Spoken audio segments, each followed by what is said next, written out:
Okay. Hi. Thank you for joining. This is the sixth problem solving session for Animal Physiology course. And we will be continuing topics from the previous session.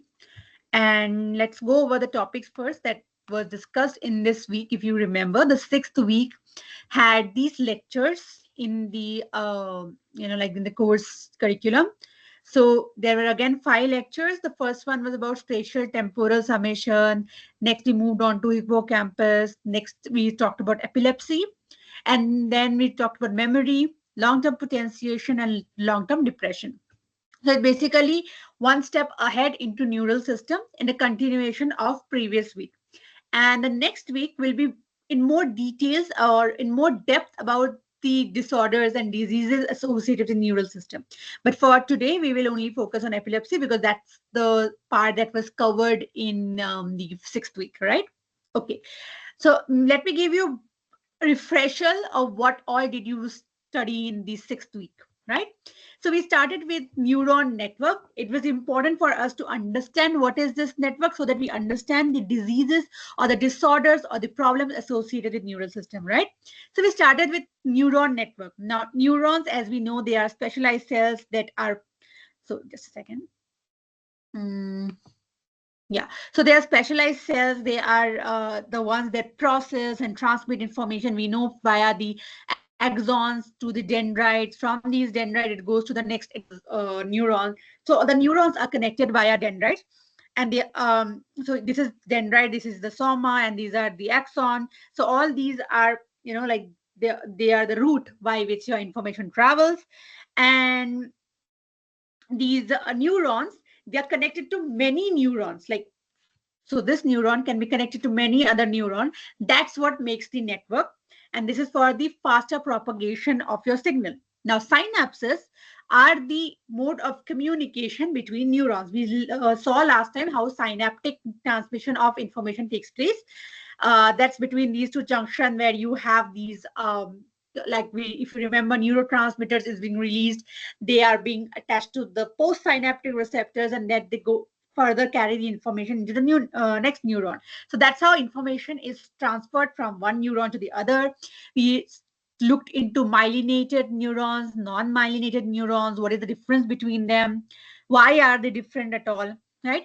And we touched on a topic which was called excitatory and inhibitory synapses. As the name suggests, excitatory synapse will be so excited, or excitation is basically to generate the action potential that will travel through this neuron, right? So excitation is basically generation of action potential. Excitatory neurons are basically those neurons that release the neurotransmitter that can excite the next neurons as well. That is, the next neuron can also generate the action potential. Then you had inhibitory neurons, which are basically those neurons that release neurotransmitter that decrease the action potential generation so that the information is stopped. So you had excitatory, we had inhibitory, and then we had modulatory also, which were those cholinergic, dopaminergic. These are all the finer tune activity neurons, right? Then now, because it's about network, there were one term, or there were two terms that were discussed in the lecture, if you remember: spatial summation and temporal summation. It's basically related to how is the synapse interaction taking place. So if it is spatial otherwise will mean by location, right? So a spatial summation is basically multiple signals from different synapses at the same time. So let's say this neuron is receiving information from this neuron, this. So let's say 5 neurons are together at the same time giving information to this neuron. Then this is a spatial summation of all the signals. And why is that spatial? Because you have all these locations which are all these other neurons are nearby, right? So that's spatial summation. Summation means the sum or the total of all the input that it can receive, right? So you can see x1, x2, xn, right?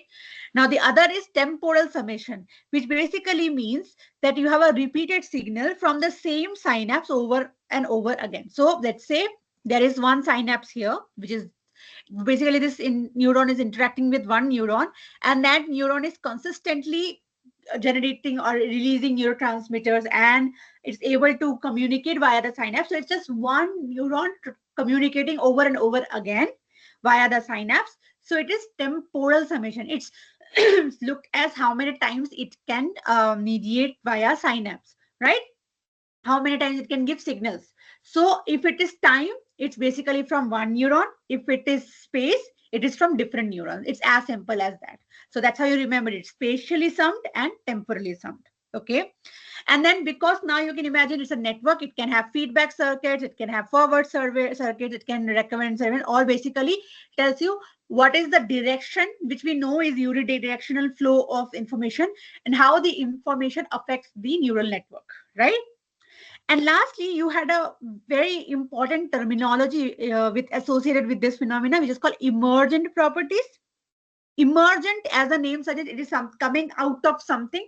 So emerging out of this interaction of neurons. So you have multiple neurons interacting with each other, and something is coming out of this interaction, which is called the emergent properties. Now, what are these emergent properties? If you remember, all of these you basically using every day. So it's something that it's very relevant to you, right? So what is the first thing? You can see rhythm and oscillations. Basically, if there is a regular interval synaptic interaction, what did I say? I said you have these neuron interaction at regular intervals. So it's a rhythmic oscillations. These kind of interactions you see in brain waves. If you know, if you look into the neuroelectrophysiology of brain, you will see there are alpha, beta, gamma brain waves which are associated with different like sleep or memories or dreams. So those waves are, because of this interaction, they are the form of rhythmic interaction. The other very, very important is memory. We always say your brain is working too high, your memory is too fast. That memory is an emergent property of these neural interaction. We will see in a coming slide how does this memory actually take place. And it's very important to understand, and it's equally very interesting to know what's exactly going on behind the simple concept as a memory. I mean, not simple, but the term that we use very lightly every day. And the other forms are decision making. So you see something, you have a sensory input, you have an emotional input. How do you react to it? So your decision making and your cognition. So all of the activities that we associate with brain, especially, they are all emerging out of the interactions between neurons. And these were discussed in this week as well, right? So we will see. And lastly, this week and next week's session, we will see that there are many clinically important disorders and conditions which are associated with the brain. So we'll do that as well. Okay. Right. Now, just quickly, I will tell you what are the new excitatory and inhibitory neurotransmitter. I will not go into much detail, but I will point out the most important one. For example, you see the excitatory. These are the neurotransmitters which make the postsynaptic neuron to generate action potential, which basically in very simple term means that these transmitter will be able to induce an action potential in the next neuron. Inhibitory does the opposite. It prevents, right? Next one is these. So what are the types? Which are the types of excitatory yes, do you have a question? You can type in the chat box. I might not come to the window again and again. So you might type in the chat box. I will come back and I will see those questions here. Please feel free to use the chat box if you have any doubts or any question, right? Yeah. So inhibitory and excitatory types of neurotransmitters. This is what you should remember. Glutamate and acetylcholine are excitatory. They will always generate action potential or induce generation of action potential. Inhibitories are GABA and glycine. We discussed a lot of questions about this. It's just a refresher. Okay. So these two. And here we have some terminologies which will be come to later, which is EPSP and IPSP. So let's not talk about that right now. But the most important thing is this. So excitatory makes it easy to depolarize, and inhibitory makes it difficult to depolarize. And if you remember about the sodium channel and the potassium channel, and we discussed that you need these two are the channels that regulate your action potential, and these two channels are the ones which are acted upon by neurotransmitter. If you want to generate action potential, your Na plus will come inside, K plus will go outside. If you delay this interaction of Na coming and K plus going, you're basically reducing the potential. You are making it difficult for action potential to come up. If you remember, action potential is basically reaching a threshold which changes the polarity of your, or changes the ionic concentration of your plasma membrane, and that's how you have a change in your polarity, and everything is physiologically active. If you remember the previous session, if not, you can just, whenever you feel like, you can go back to that session. We have discussed this extensively there. It should be helpful to you. Okay, right. So let's not. So these are many more differences between excitatory and inhibitory, but I have just discussed the very important ones. Okay, now let's move to very interesting brain, which we are all very much intrigued with. You will see that brain has so many lobes: frontal, parietal, occipital. There is a stem, there is a cerebellum, and I don't think so I have to mention how much important all of these lobes are. But what you need to, for the timing for this discussion today, remember is all of these have different functions, and we are going to focus mainly on the hippocampal area of brain, because that's what we are more interested in. Along with hippocampus, we'll also just quickly look into ascending tracts and descending tracts, because that was also something that was discussed. So the ascending tracts are basically the sensory pathways. So sensory means they will detect, or they are the ones who sense anything which for the input. So they are the ones who sense, and descending are the ones which are motor pathways. So they are the one, they are taking the action. So ascending takes the information to the brain. Descending, after the decision making, descending takes the motor activity to the respected location. Right? Basically, knee-jerk reaction. You always need to remember knee-jerk reaction. If you touch something hot, or if you are hitting your knee somewhere, or someone is hitting your knee, so knee jerk is basically someone is hitting a, let's say, a hammer onto your knee, and you suddenly move your knee back, of course, because you're in pain. But that decision is so quick, and in that you have brain's role. So the hitting of your knee is the input, is the sensory information that is taken to the brain by the ascending pathway. And once the brain says, oh, this is something, someone hitting my knee, I need to move my knee away, that is a decision that has been taken, and that information is carried from the brain via the descending tract to your knee, and you move the knee away. That's it. That's your entire pathway, and that's how the name knee jerk reaction has come into play. Okay, but we are most interested in this region of brain which is found here, which is called the hippocampus. Why? Because hippocampus is a key structure of the limbic system. Now, what is limbic system? If you know what is limbic system, it's basically all the important part of the brain which is involved in emotion, behavior, motivation, memory. So all these activities together are called limbic system, and they are all, like the names that I've just took, or that I just highlighted few slides back, are all taken care by hippocampus. And if you remember in the class, professor has shown you how hippocampus looks. It has these four divisions, which are called cornu-ammonis, CA1, 2, 3, 4. You have dentate gyrus, where you have neurogenesis. Now, what are these CA1, 2, 3, 4? Very complicated, but just need to remember these are the excitated circuit. They are the ones who will relay the information. So you need to remember it like that. Okay. Now, why is hippocampus so important? Because it is involved in memory formation. Memory. It is important in spatial navigation. It helps you map environment. You know where to go. You know what to avoid because your hippocampus is working. So it helps you navigate by location. It helps you identify the environment, right? And it helps in learning and plasticity. Learning, use of brain is mainly, like affected by hippocampus, right? And because it is so important, when you remember, we have terms like short-term memory loss or amnesia. These are related to hippocampus because they are the one, that is the region that is responsible for all these activities, right? Okay. Now, quickly, because we have a lot of questions which will deal with epilepsy in detail. But what is epilepsy in very simple term? If people don't know what is epilepsy or how does it look, it basically is seizures. A person undergoes a rapid movement or rapid shaking of the body. That's epilepsy. It's related to brain. and it's related to the circuitry of brain, right? So if I have to define it, epilepsy basically is a neurological disorder, and it has these unprovoked seizures, and those seizures are because of overexcitation of your neurons. Now, what does it mean? If your neurons are excited, you are doing some activity. If you are overexcited, it means you are beyond normal. You start shaking, you start overdoing things, and that's when your seizures take place. So it's basically this rampant shaking of your body, which is uncontrolled, and that's because of the overexcitation of neurons, right?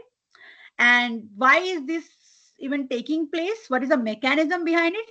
It's basically you have more of glutamatergic activity, right? I told you, you should remember the neurotransmitter. Glutamate is an excitatory neurotransmitter. So you have increased glutamate. And which one was the inhibitory? GABA. So there is decreased GABA. So there is no balance between the excitation and inhibition. Why is it important? I told you last time also. If you have excitation and inhibition together controlled, then your neurons and your body works in a normal condition, right? Homeostasis. But if you have over of any one of these conditions, your body undergoes problem. So that's why when you have over excitation, but there is no inhibition coming, your body goes into this epileptic seizure state, right?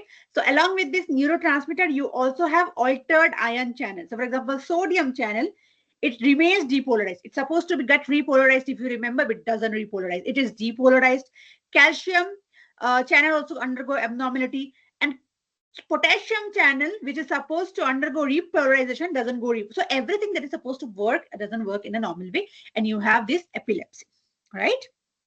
All right. And now next, what was next was memory. I will not go into too much detail, but I just want to tell you the memory term that we use. Scientifically, it is defined as a process by which the brain encodes, stores, and retrieves information. Means you're seeing something, or you are touching something, feeling something, tasting something. That information is first encoded into the brain. So it's encoded, it is stored, and then when you later require it, it is retrieved. That is exactly what is memory, right? You see, let's say you have tasted a cake and you don't like it. Next time you see that cake, you are like, I don't want to have it because I know it's useless, it doesn't taste good. That retrieval of information is also because of neurons, and the entire formation of memory is also because of neuron. I hope you are able to relate or recover what professor told you in the lectures. It's basically the connections between the neurons, how strongly they are interacting makes it more amenable for memory formation, right? So you have short-term memory, long-term memory, and if you remember, all of these information are being stored because of neural circuits. So basically, neural system is playing for encoding, storing, and retrieval of information. Now, when you do that kind of understanding, you will have these two words, long-term potentiation and long-term depression, right? If you remember long-term potentiation, it is basically long-term. Make sense? Long-term potentiation means activating it, strengthening of the synapses. So it is basically repeated strong stimulation, and they fire together. So one thing which you will often hear is neurons are firing. So these neurons are releasing neurotransmitters, are basically neurons are firing. So long-term potentiation is basically when two neurons repeatedly fire together. So they are interacting very strongly with each other, and their connection becomes stronger, which makes their communication very easy. So these neurons start communicating very easily. So it's long-term potentiation. Long-term, for a longer time, they are interacting with each other. Both the presynaptic, postsynaptic neurons are in play here, right? Now, quickly, I will not go into details, but you remember Hebbian principle here. Cells, basically this whatever I told you is governed by this principle called Hebbian principle. If two neurons are, or if two cells are firing together, they wire together. Basically, he said cells that fire together wire together. So if they are firing, if they are releasing neurotransmitter with each other repeatedly, they form a stronger connection. And it's the exact opposite in long-term depression.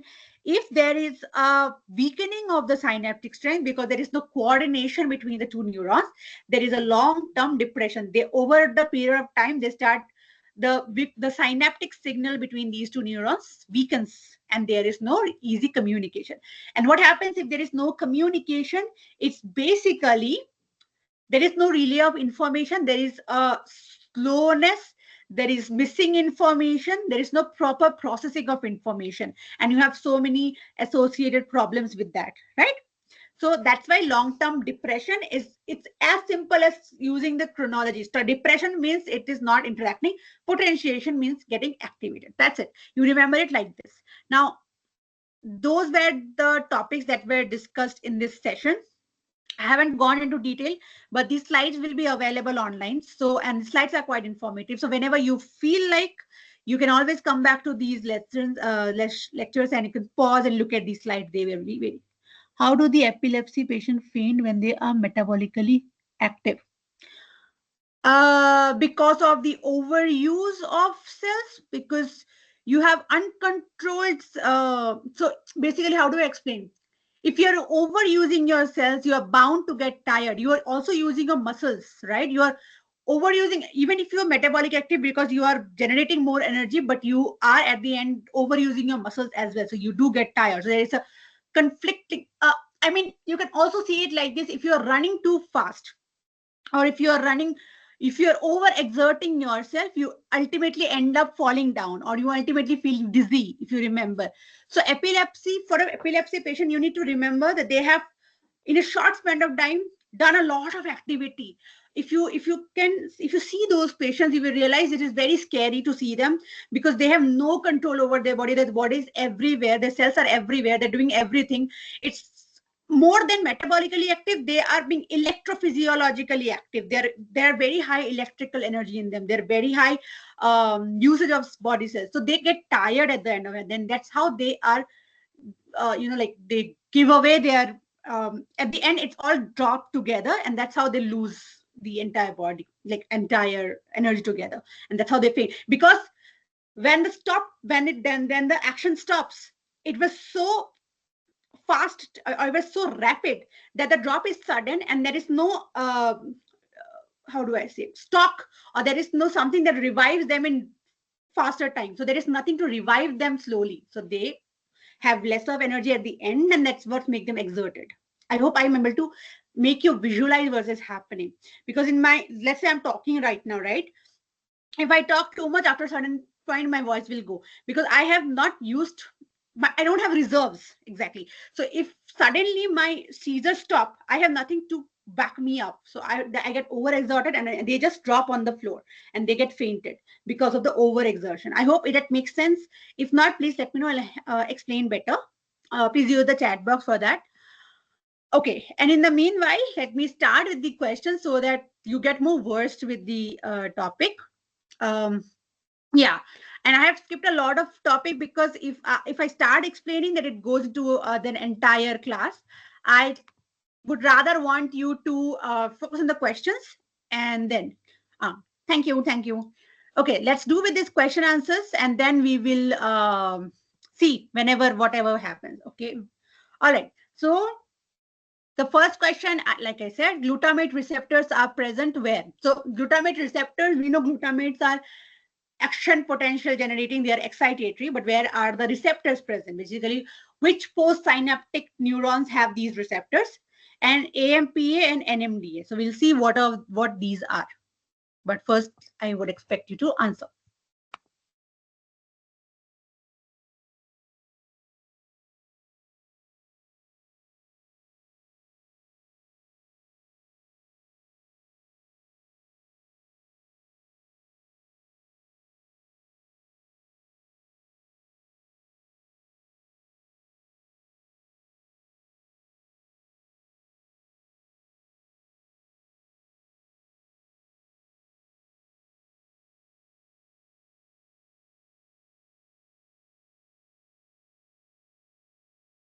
Yeah.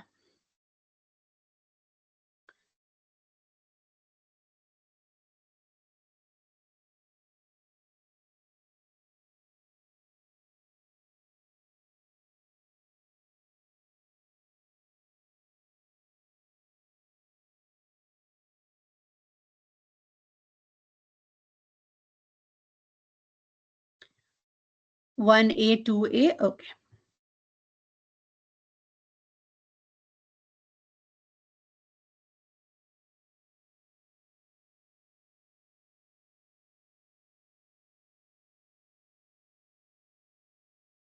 Okay, 1A, 2A. Okay. Maybe I'll give the answer and then we can discuss. So glutamate receptors are present in all of these neurons and astrocytes and oligodendrocytes. If you remember, these are type of glial cells in different places, CNS and PNS. AMPA is a glutamate receptor. So these glutamate receptor, the receptor on these cells are called AMPA. NMDA is also a glutamate receptor. So I thought you guys wrote A and A, which was very correct. Correct. Okay. Before I go on, because it is a very interesting question, something that totally skipped my mind was usage of the term hypoxia. So when you have all these electrical activities in epilepsy, when you have sudden seizures, during that time you need to realize that these people are shaking, these people are undergoing brain activities which is cutting off their blood supply as well to the brain, because brain is undergoing this rapid electrical abnormality. There is cut off of blood supply to the brain, which also makes them undergo hypoxic condition, which is when they at the end, towards the end of their cycle, they are undergoing this faintness. Along with hypoxia, they have tachycardia, bradycardia, all of these activities. You can just imagine what's exactly happening is when you're running like crazy and you just get over. It's just that in running also you still have control over your body. In epilepsy, you don't have any control because it's brain electrically hyperactive. That's it. Yeah. Okay, moving ahead. LTP stands for what terminology? Which of the following is related to fear processing and sleep?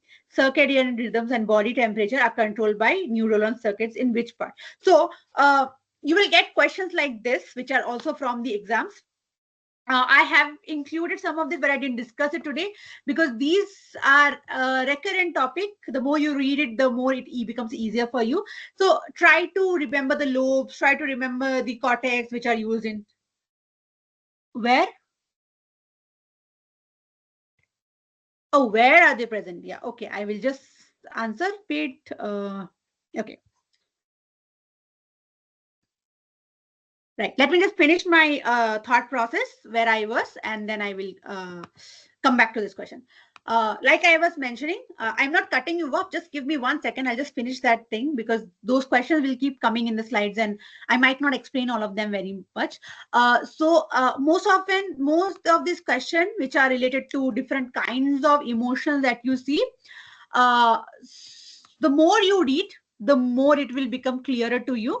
So there is nothing to as such remember between them, but yeah, just the more you work with them, the more it becomes easier for you.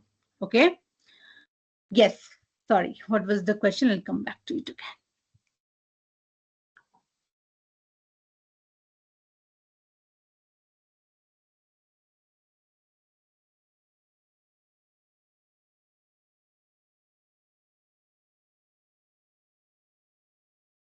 Sorry.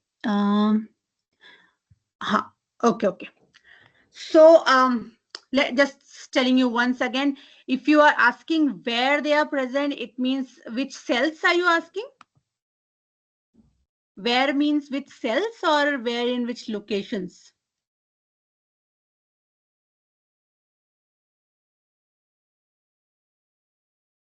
What do they do is easier for me to explain. Uh, so these are receptors on different kinds of cells, okay? Cells of neurons. When I say cells, I mean neurons, whichever neurons are present. AMP, I will go back to this for your understanding. Glutamate and receptors. So both of these are receptors for glutamate. They are present on neurons. Okay, remember this first. Now they are binding to glutamate. What are glutamate? Glutamate are excitatory neurotransmitter. So when these neurons bind to glutamate, they get excited. I told you in the previous session, you will see how descriptively we have discussed that. Basically, it also generates action potential. Your Na plus potassium channel, NAT channel open up and do all those coming in and going out. And so that action potential generate. So what do? They relay the information from one neuron to the other neuron. So they continue the chain of information. These are excitatory neurotransmitters receptors. So they are basically exciting the neuronal cell, and where they are present, whichever cell has to respond. So if their location is not the primary thing, what they do is the primary thing. If the cell releases glutamate and you have a new AMPA receptor, it basically gets excited and relays the information. That's what the uh, importance of these receptors are. I hope that made clear. Yeah, okay, sure. Okay. If you see last time's class, you will see we have discussed a lot of this in CNS and PNS, peripheral nervous system and central nervous system. So you would find these, of course, in peripheral nervous and in system and central nervous system. And if you remember these peripheral nervous system and central nervous system, you will remember which associated organs of the body are associated in those central and peripheral nervous system. It's basically whichever organs have these or whichever muscles have these cell neurons, they get excited, they relay the information. Okay, right. Okay, let's move quickly to this one and then again we can come back. You keep posting your doubts here. I am very happy to answer them. Okay, but before that, so the first term is LTP, which is long-term potentiation. We have discussed this. Fear is in amygdala. Okay, and all this sleep, circadian rhythm, body temperature. I told you there was something called limbic system. Limbic system is everything which is associated with emotions. So memory, um, and we did learning or whatever we use generally in terms of brain. This was all hippocampus. Sleep, circadian rhythm, body temperature are all part of hypothalamus. Okay. Okay, moving ahead. Okay, so the onset of Alzheimer's disease is linked with reduced synthesis. So Alzheimer we will do extensively in the next class. So we'll do in much more detail. This Alzheimer, we'll do Parkinson's, we'll do so many other problems there, which is the next question. But these two questions are just primer for your next session. So just to see if you understand or if you remember.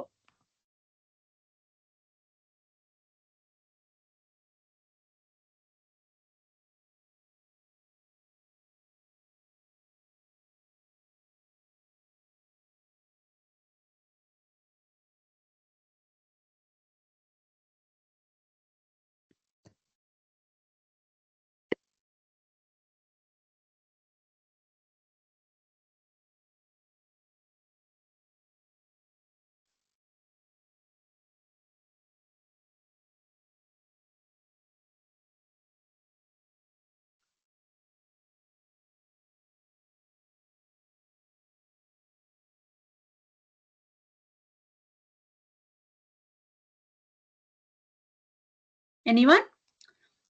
You can take a guess, whichever you feel like, because we will anyway discuss this in the next session. Okay, 1D.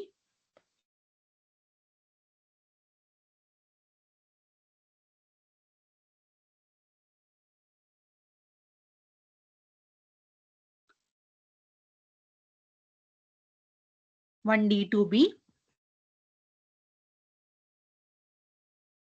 2A. Okay, and we will see how why next session. But yeah, so just to give you a, how do I say, primer, we will be doing this in the next session. Okay. Okay. Now this is something I told you in the beginning.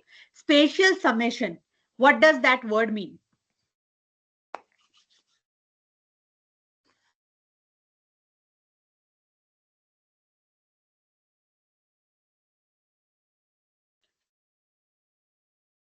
What would the word spatial summation? I explained you the word spatial. What would it mean?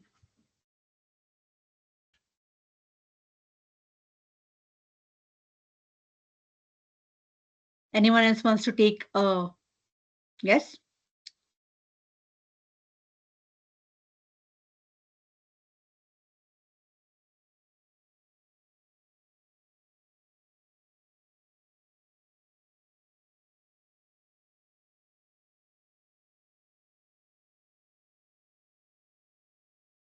One A or B? I got two responses. Okay.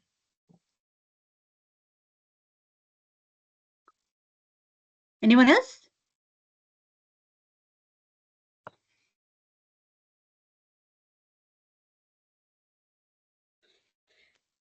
Okay, remember about spatial and temporal, what I told, okay? I'll give you the answer for this. The first one.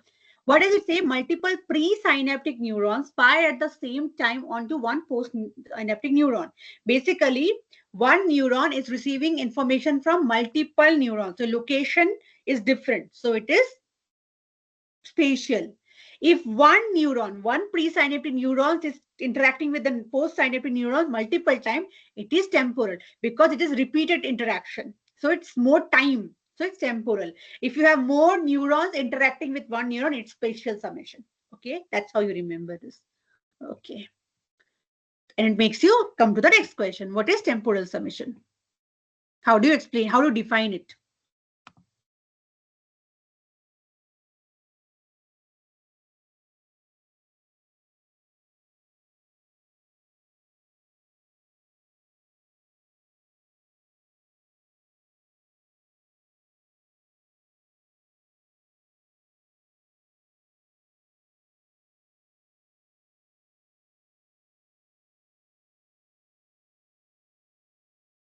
Okay.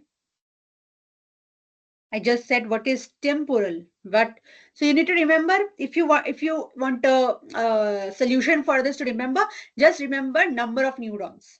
The more the number of neurons interacting with you, that is spatial. The lesser, if it is one neuron interacting multiple times, it is temporal. Okay.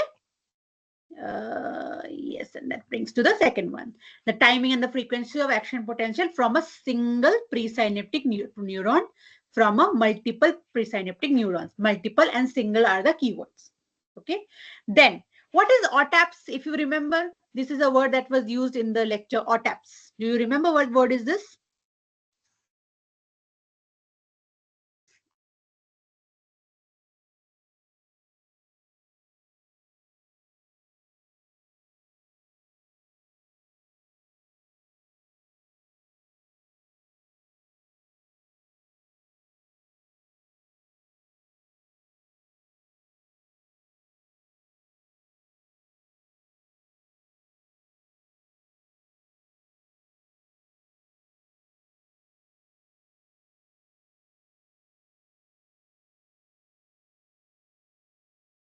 Anyone else wants to try?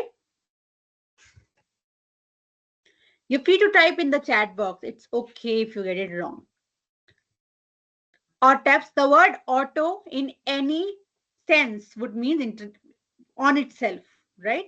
So similarly here, a synapse that a neuron makes with itself. How can it do? It basically encircles like this, and if you remember, I told you about the circuits, feedback circuits, feed-forward circuits. So it's basically a neurotransmitter coming and affecting the receptors on that own neuron. So it's basically released from the dendrites at the end, and then comes back and interacts at the beginning. That's how you interact with yourself. Okay. Now, what type of summation can lead to postsynaptic firing even if each input alone is sub-threshold?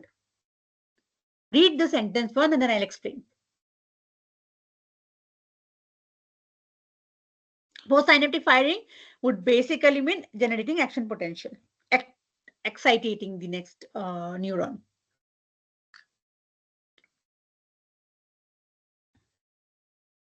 Sub-threshold means we told, remember, it has to reach a threshold to get action potential, to generate the action potential. So if each individual alone is sub-threshold, which of these will generate action potential?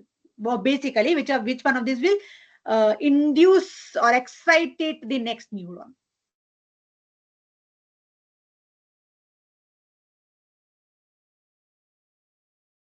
Think think what the terminologies are indicating.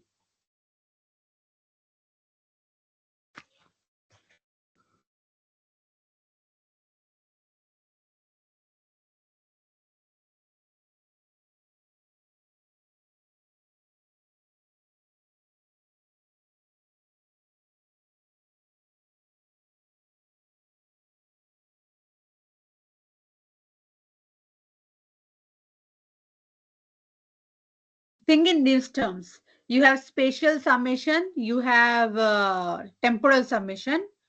Either of these do, or both of them do, or none of them do.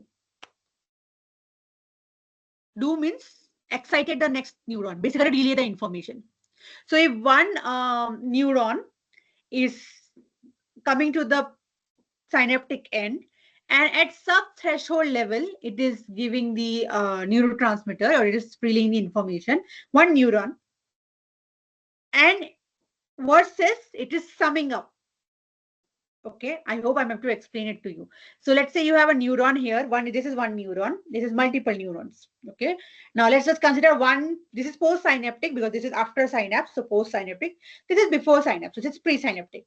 Now this pre-synaptic transmission is sub-threshold. It is not able to generate action potential. Okay. Now this is the condition. This is what the question is. The question says, now this, having this individual, next neuron also sub-threshold, this also sub-threshold, this also sub-threshold, at which condition of summation will it activate the next neuron, which basically means it will induce the formation of action potential in this neuron. Okay. Anyone else wants to try? Okay, no worries. I will explain to you. It's both, because in both the cases, it is summing up. Like someone mentioned, see, summation is basically addition of the electrical inputs or the signals. It is, if it is temporary, if it is temporal summation, it means that one individual neuron, presynaptic neuron, is constantly firing. So whatever the signal was, it is getting amplified, right? If you remember it like this. If that is temporal. If spatial, you have so many neurons acting together, all of their sub-threshold will reach toward optimal threshold. That's how both of them can generate action potential, because they are consistently firing. They are consistently adding up their signals. And that's why they both will activate or excite the next neuron, right? Summation is the word here, keyword, and that is the importance of summation also. Why do you need this summation? For the formation of network. Why is network required? So that you can generate and relay information, right? Okay. Now, in large neuronal network, why is so okay, now I just said you need a neural network for relaying an information, but there are also inhibitory neurons. Why do you need them? It's good to have new excitatory or like excitatory neurons, right? Or excitatory neurotransmitters. Why do you even need these inhibitory neurons and making it an inhibitory circuit? What is the importance of that? Something in relation to epilepsy, and I was discussing.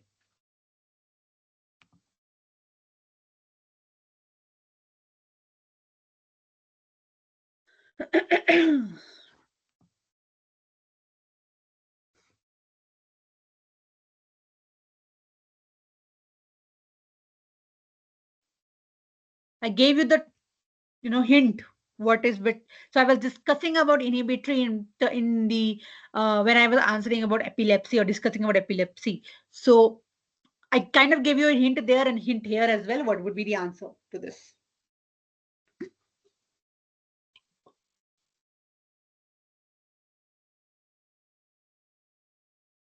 The word was homeostasis. If you remember, if you know homeostasis, they should be easy for you to understand or get the answer.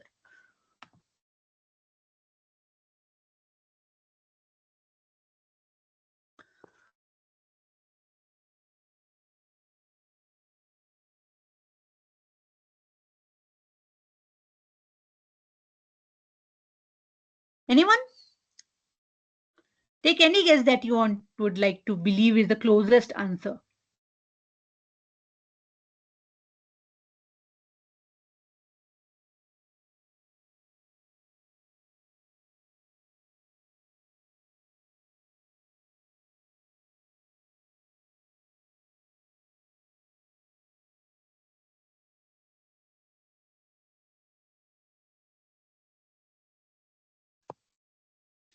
Right? No. It's okay. It's okay. If you think, you can always type in the chat box. Okay? All right, all right. So it's basically B. balancing excitatory activity to prevent runaway firing and seizures. Runaway firing is just blind firing, just firing everywhere and anywhere. So this is what I told you in epilepsy. This is what is happening in epilepsy.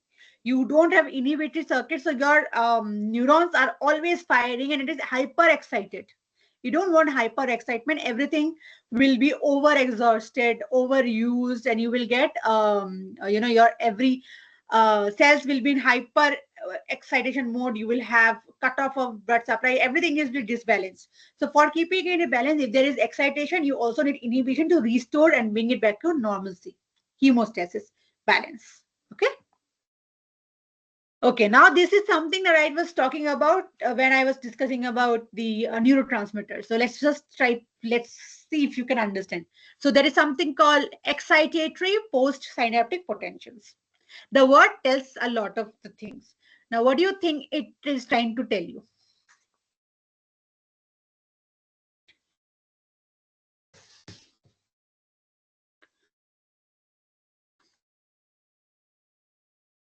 If you just read the word, break it down, it tells you what the word means.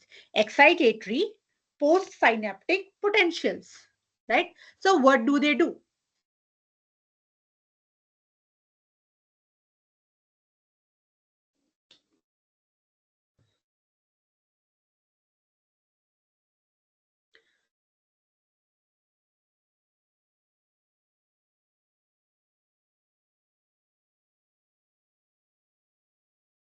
Nice.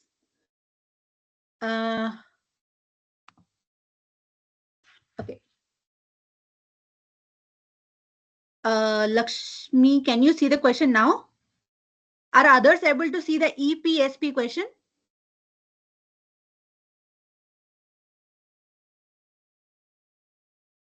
No? Okay. Just a second. I will just share it once again. Wait.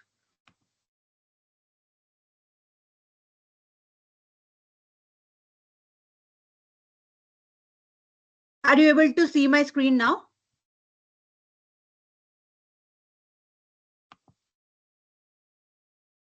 Can you see the question? EPSP question?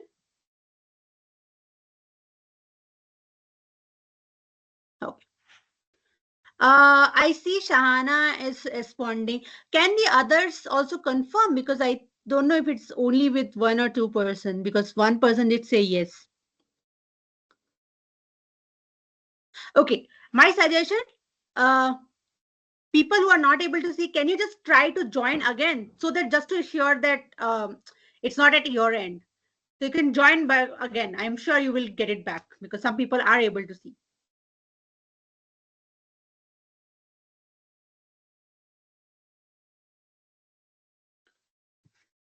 Okay. Yeah. Let me know if you can see now. Okay. Let me move ahead with the questions so that we have other questions lined up. So excitatory postsynaptic potentials, as the name suggests, so they're excitatory. Basically, they are able to generate action potentials in the next cells, and they are okay. Yeah. Okay. So what is this sodium channel? If you remember, last time we discussed, sodium channel opening is basically what the sodium influx is what starts the action potential.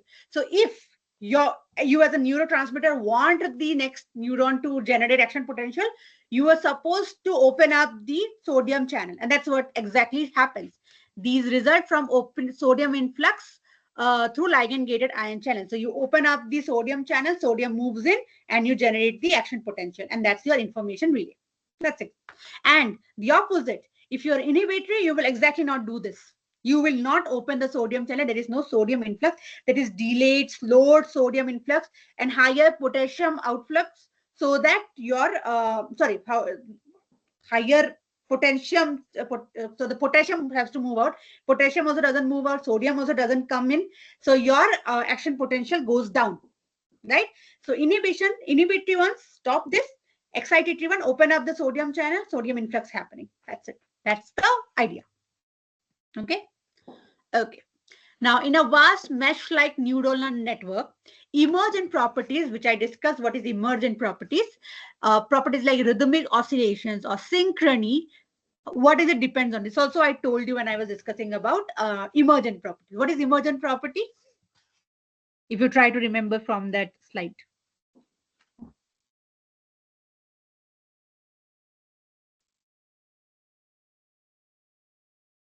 Emergent property is any associated activities due to interaction between neurons. Your neurons are interacting.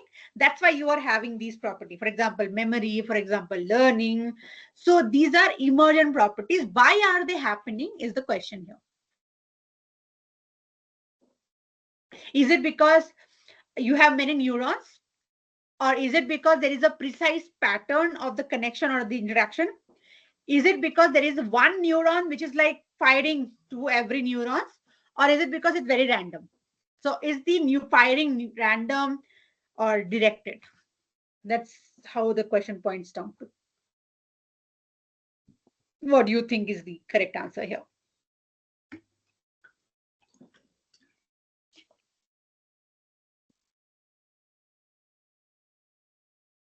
Okay, I see one response. Others?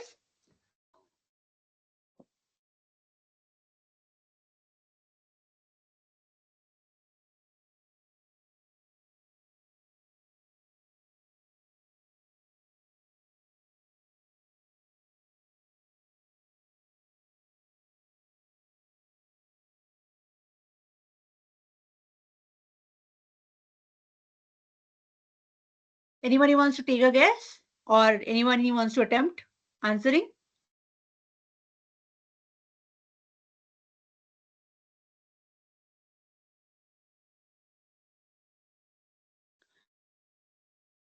I'll wait for 30 seconds. So it's emerging properties, right? So it's basically coming out. Emerging is coming out. So it's basically coming out of the interactions of neurons with each other, right? Interactions, the word interactions or word, whenever anyone says something is coming out of this, there is a generality to this. Okay, let me give the answer and then let me explain. So it's basically the precise pattern of synaptic connectivity and balance of excitation and inhibition, right? So you have all these neurons which are interacting with each other. If they go haphazard, the system goes in confused state. So it has to be anything which is rhythmic or anything which is oscillatory is periodic, is after a certain interval. If it has to happen after a certain interval, it has to be fixed. And that's the word rhythmic should tell you about this word here. If it is rhythmic, we know rhythm from music, we know synchrony from music. Anything which is rhythmic has a particular pattern to it at a fixed interval. Similarly, if it is rhythmic or oscillations or synchrony, there has to be a pattern to how the synapse activity is taking place. Means what? If this neuron is interacting with this neuron, it has to be at a certain interval after 2 milliseconds, after 2 milliseconds, after 3 milliseconds. And what will happen? So I was telling people that rhythmic oscillations is in brain. Brain has alpha, beta, gamma waves. So these are waves, right? So to do this, to have this kind of waves, you need periodic movement, right? And that's why you need this periodicity. This periodicity comes from the firing of neurons. So your neurons are firing, again it's firing. So this has to be consistent. This is pattern. So that's why you have rhythm. Okay, right. Okay, next one. Like I said, the lobes question will keep coming up. So I'll not explain, but this is just for your practice. So where is the hippocampus located? Okay, next one. Which of these are subfields of hippocampal formation? Basically, which of these are found in hippocampus? Which are the parts of hippocampus?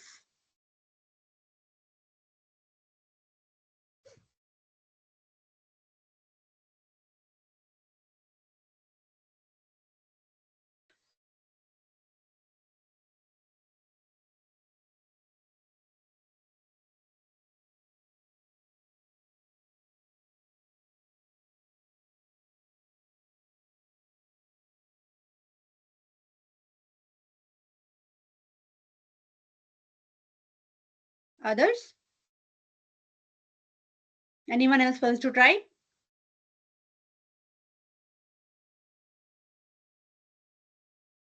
C, 1C. Okay.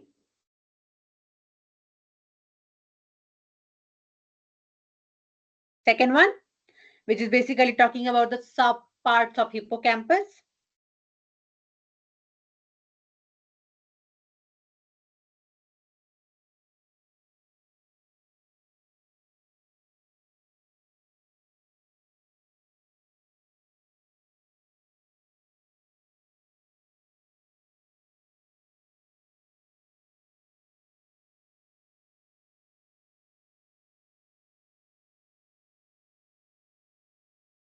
Okay, I see someone typing. I'll wait for that response and then we can show. Okay, many people are typing.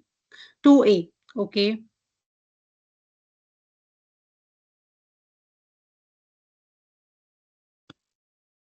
Hmm.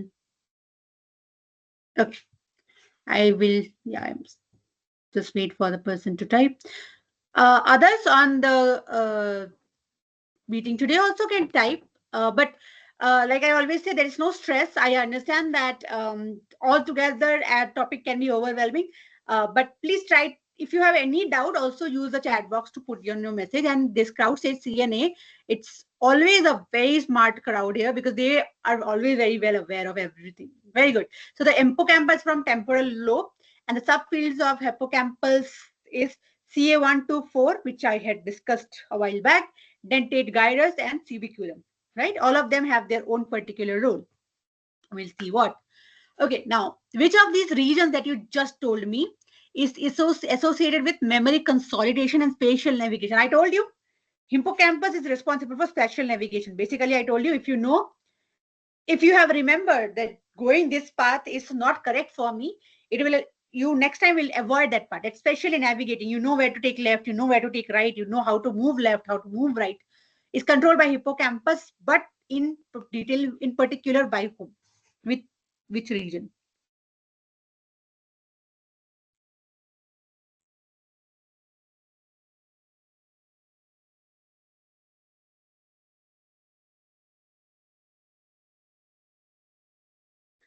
CA, is it the CAs or is it the dentate gyrus or is it the cubiculum?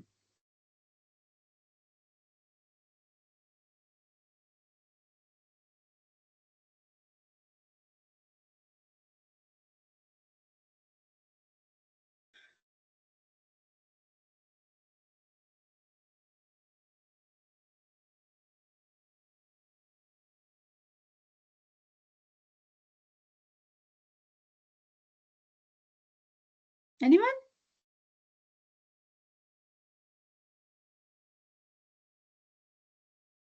See, any guesses is fine. It's okay.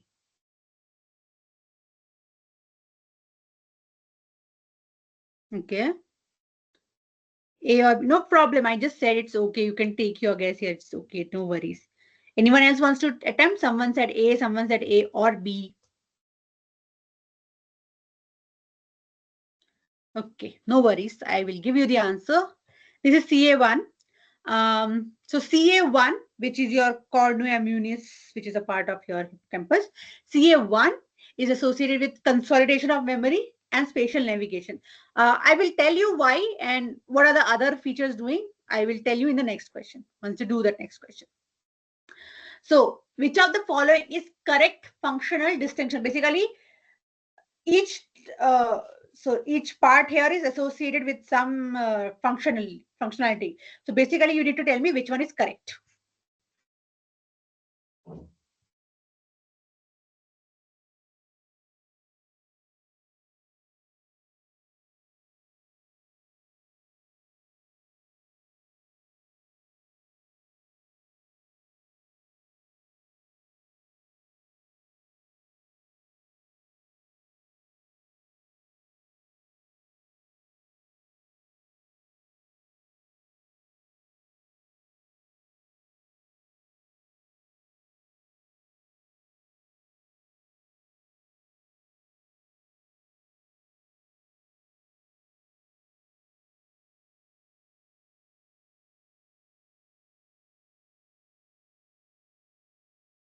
So let me read out the question for you, just in case you're wondering.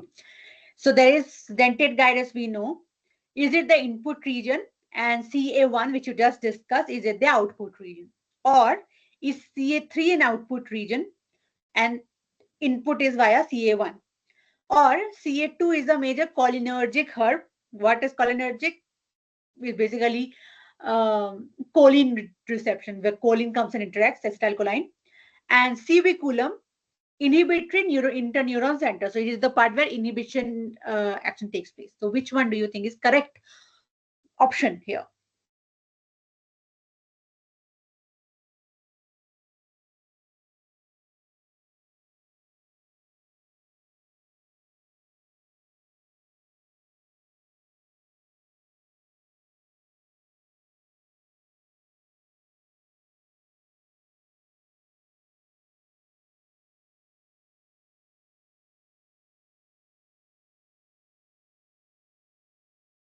A, okay.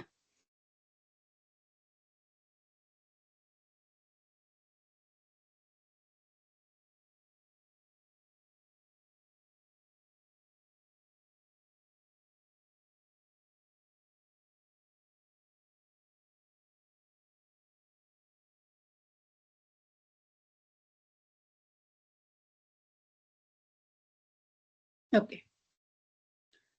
A, people have said. Anyone has any other answers or the same answer? Anyone has a thought of any answers?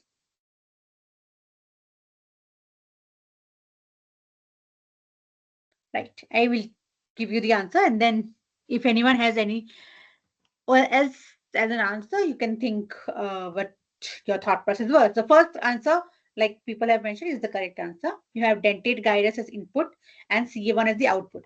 And that is why consolidation, which is the final activity, or spatial navigation, which is the final directionality or final activity, is done by CA1. That's the output region. But is the first one dentate gyrus. So dentate gyrus is where you have the input signals coming. Okay. Now, the way in which interaction happens in your hippocampus is it is at dentate gyrus. Dentate gyrus takes it from the neurons. The information is processed there. From dentate gyrus, it goes to CA3. From CA3, it goes to CA1, and CA1 relays the information. Now, what do CA2 do, and what do CA1 do, CA4 do? So the CA4 basically takes the information from the dentate gyrus and give it to CA3, right? And the CA2 here is basically, again, in part of its role, it takes the input from CA3 and passes it on further ahead to CA1. So these are the intermediate steps. So dentate gyrus, major roles are dentate gyrus, CA3, CA1. In between, you have CA4 here and CA2 here. Okay, these are the locations if or how the information is relayed. Right now, why are the other inputs, other answers not correct? Obviously, CA1 is not the input; it is the last, so it is the output. CA3 is in between, the hub that carries the information. Then it says CA2 has major cholinergic hub. Well, it is uh, not just a cholinergic hub; it is also involved in memory, social memory.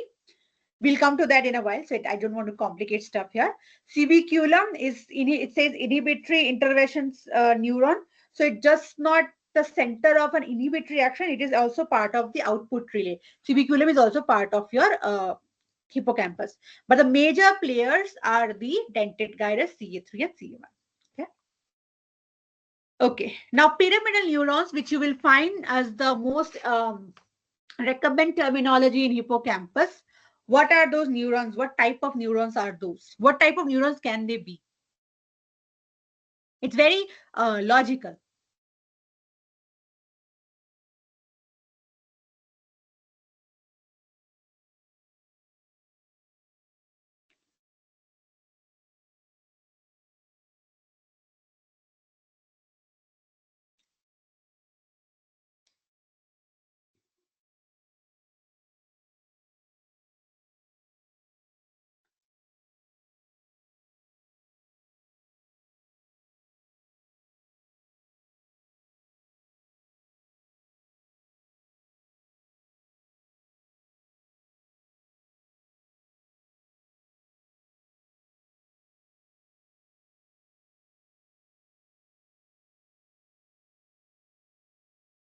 Anyone? So what are these pyramidal neurons? So in hippocampus, you have pyramidal neurons, you have interneurons. So means there, I have a lot of questions all summing up together. So I will not give away those answers. But do you remember from the lecture notes? And also, this is one of the most predominant neurons. That predominant word should tell you.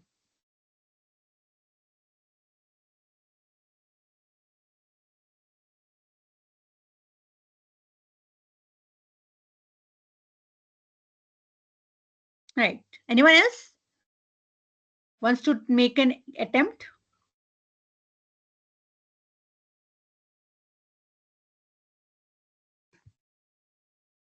Okay, let me tell you.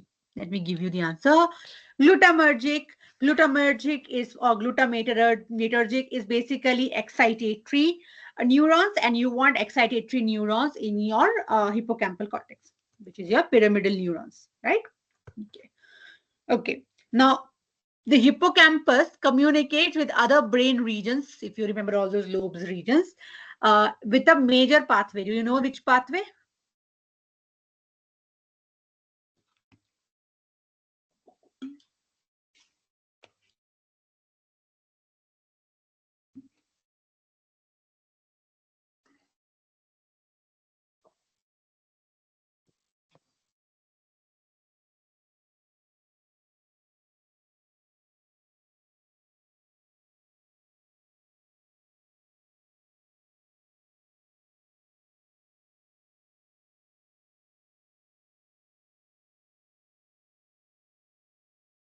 So the words are, if you have heard them, nigrostriatal pathway, Papace pathway, spinothalamic tract, and corticospinal tract. The tract should tell you where can they be tracked with relation to brain, something that we had discussed a while back.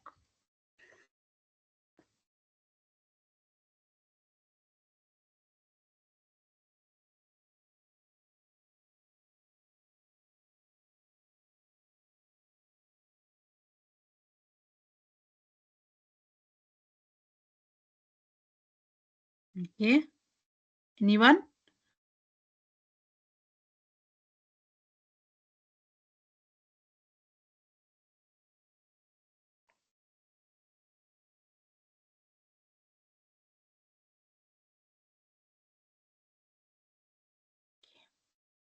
Let me move on to the answer because we have other questions. It's Pepe's circuit. Okay. Now, before I tell you how to, so in questions like MCQ, you can figure out it two ways. First, you know the answer, or you do the omission. So tracts here are basically about the ascending tract and descending tract. If you remember, ascending pathway, descending pathway, ascending sensory pathway, descending motor sensory pathway.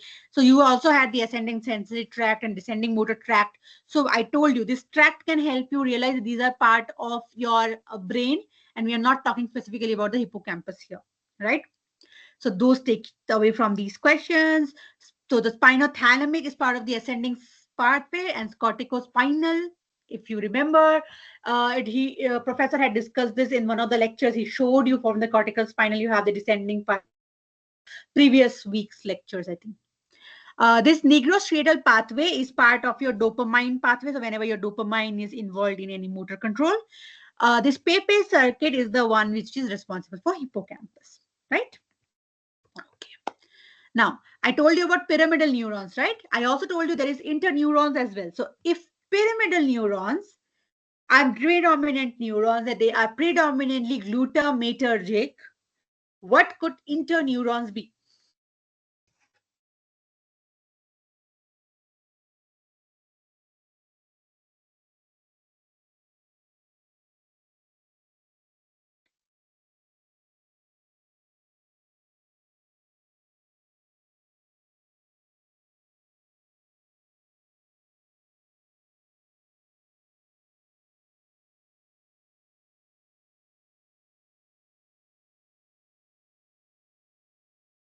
Any idea? C or D? What is C and what is D? Okay. Okay. Anyone else?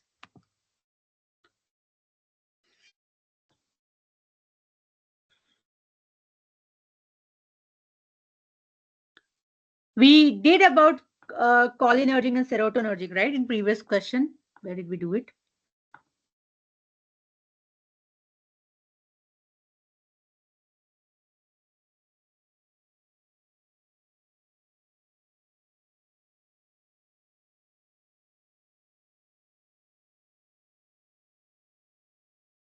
Do.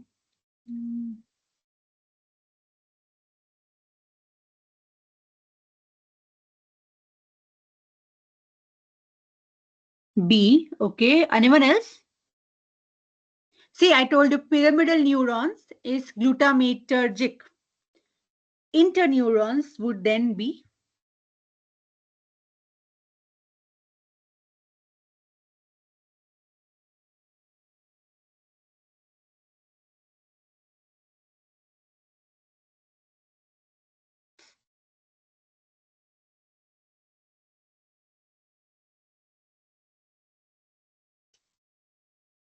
another hint.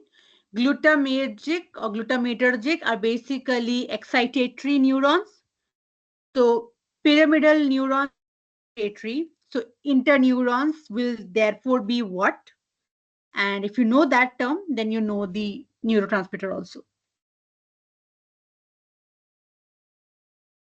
This is how you connect, okay? This is a vast topic. This is a very vast syllabus and this is very depth, full of depth, right? So you can make your small keys like this to remember these concepts. Try to always remember in pairs. Pairs of opposite, like something is exciting, something is inhibiting, something is ascending, something is descending, something is sensing, so something is using motor actions. So like this.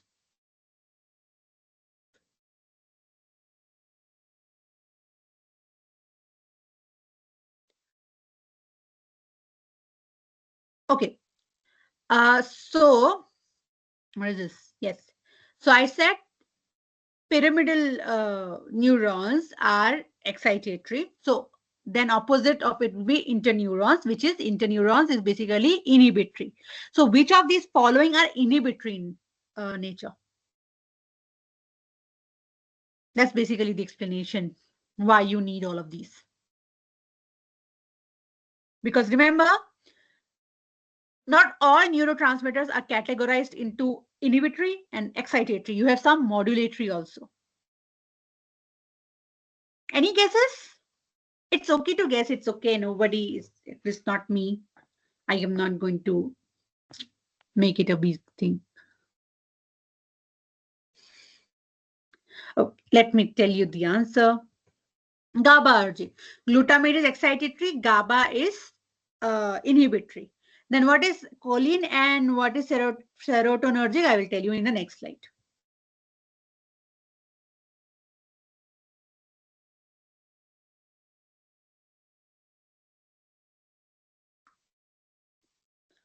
So we have now moved to hippocampus. Okay, and now discussing extensively about hippocampus because in your sixth lecture or your sixth week's lectures, you had hippocampus as one of the predominant topic, right? Because of course, because you have diseases coming up in the next few slides.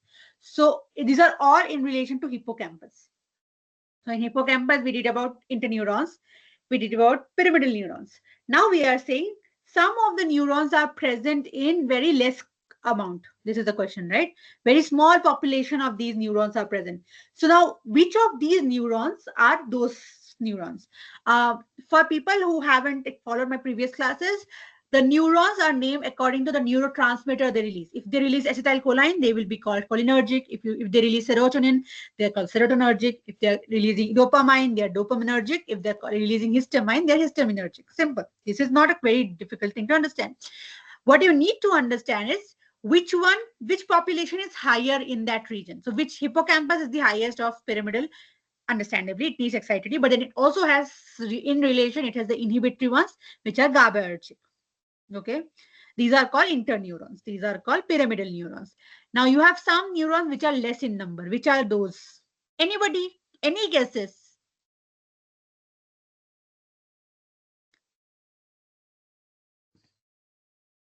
Any guess? Go, is it acetylcholines or is it the dopamines or is it the serotonin? Histamine, we anyway we have heard very less.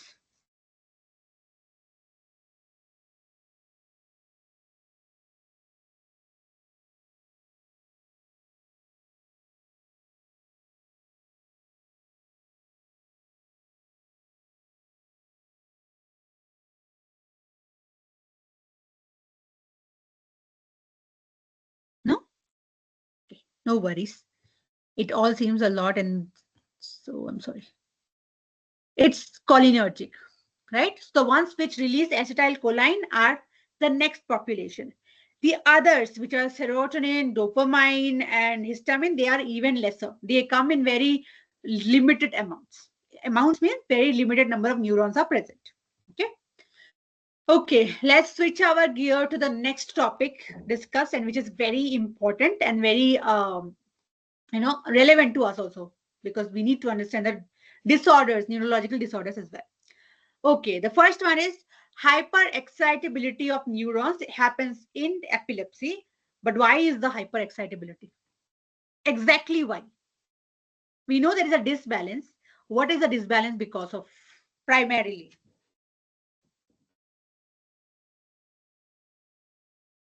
disbalance between excitation and inhibition. But what is the uh, actual problem there?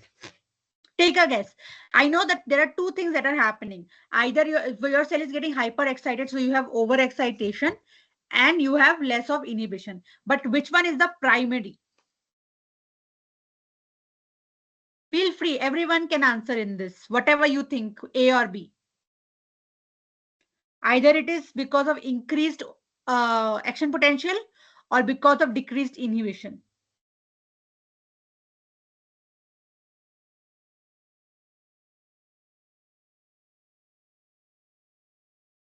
Anyone wants to go for the attempt also?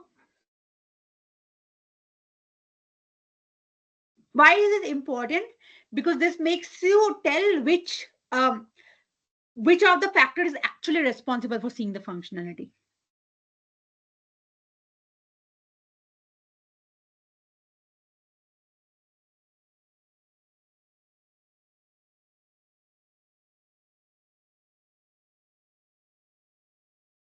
Yes.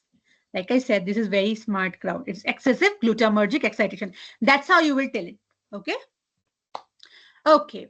Now, I don't know if you remember or not, but in the lectures, professor clearly told you the entire understanding of memory, the entire understanding of brain, hippocampus, functioning memory was because of a surgery that took place. This is a question from there. Okay. So removal of the hippocampus, as in the famous case of patient HM, primarily impairs work. So basically, I told you if they had removed this portion of hippocampus, and then they thought the problem is solved. But in the process of correcting their original problem, they ended up impairing the memory of that person. Which memory was affected, if you can remember?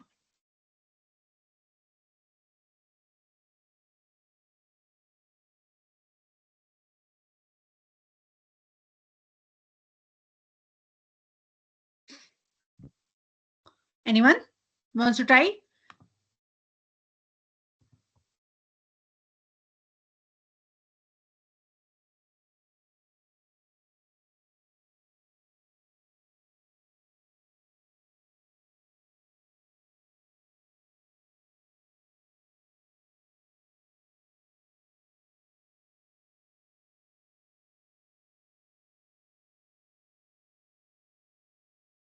Okay. Anyone else wants to attempt? What do you think? Which memory got affected?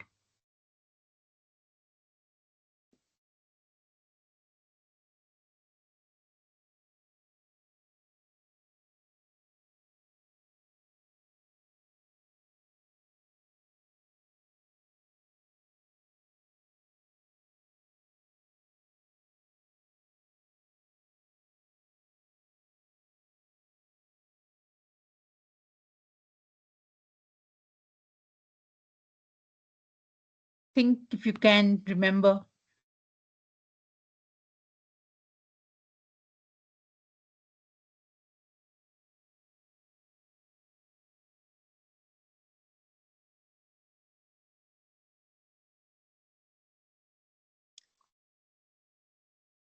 Okay, let me tell you what are these different memories.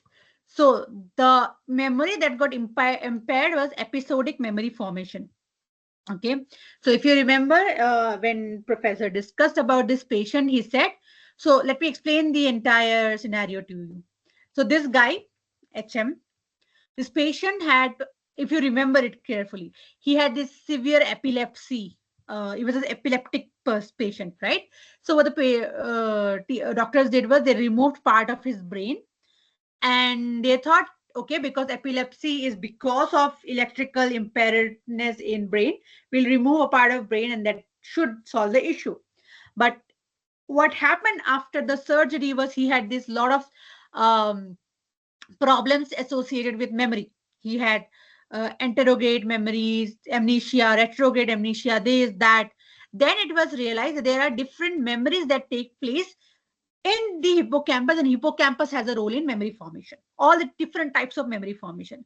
Now, in the question that I asked you here on the slide, it said procedural memory, semantic memory, episodic memory, and short-term memory recall, right? So what is procedural memory? Procedural is anything to do with procedures, anything that is related to motor skills. Okay, so any motor activity, procedural memory. Okay. Next is semantic. This is basically semantics are basically words. So any new knowledge, new fact, learning of new facts, learning of new knowledge, reading and learning is semantics. So that is semantic memory, right? What is episodic memory formation is retaining new information or making new memories. So he couldn't form personal or experiments. So he had no, how do I say? He didn't experience anything anymore. He can't experience and remember stuff. We experience and remember stuff, right? We experience joy with associated with something and we can remember it. That is episode. We had an episode with certain and we can memorize that. So that is episodic memory. That's what he couldn't do, right? And short term, as the name suggests, something that you want to recall at the instant, and that also is not possible, right? If your brain is affected. But in case of HM patient, the semantic was partially impaired. The new fact learning or new knowledge learning was partially impaired. Why partially? Because he couldn't learn, but he could retrieve from his memory, right? His retrieval was there, but he couldn't form. You remember memory has 3 steps: encoding, storing, and retrieving. So he could retrieve semantic information, which was old information, but he couldn't learn new things. But what was totally gone was episodic memory formation. Because he cannot create new memory, he couldn't do episodic memory anymore. Okay. So yes, what we use as a simple term saying memory has a lot of layers to it, and it's very interesting to read these in this course, right? Okay, and brings me to next one. So which type of memory usually remains intact after bilateral hippocampal removal? It's connected to this question, but first I will let you read and try to answer, and then I will explain.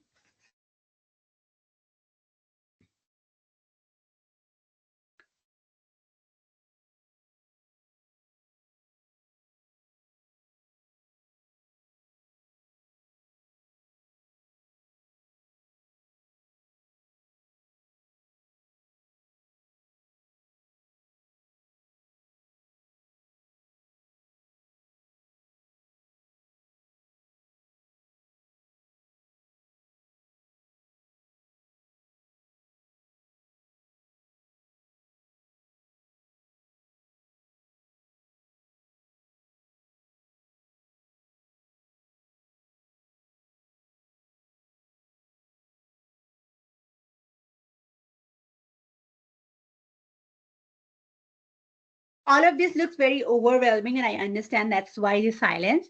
But my suggestion to you is, um, don't look at it as very complicated. These are all very like everything about animal physiology is knowing the location and understanding what is happening.